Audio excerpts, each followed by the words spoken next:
Number 5.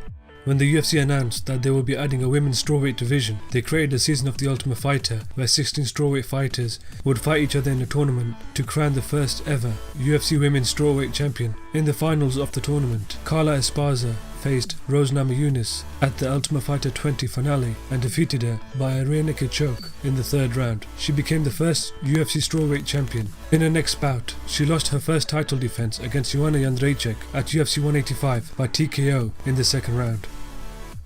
Number 4.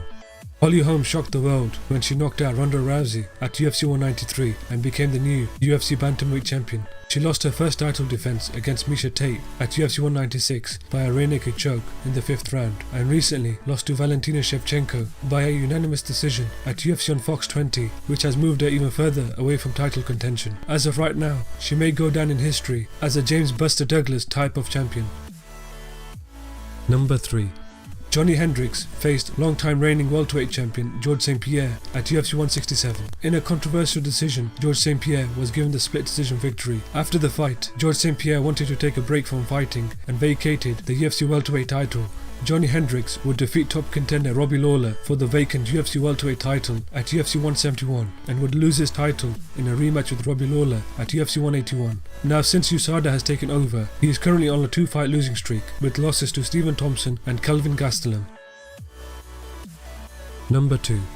Forrest Griffin faced then UFC light heavyweight champion Quinton Rampage Jackson at UFC 86 and won the fight by a unanimous decision and became the UFC light heavyweight champion of the world. He then lost his title in his first title defense to Rashad Evans by TKO in the 3rd round at UFC 92. He would then be embarrassed by Anderson Silva at UFC 101 by knockout in the 1st round. Number 1.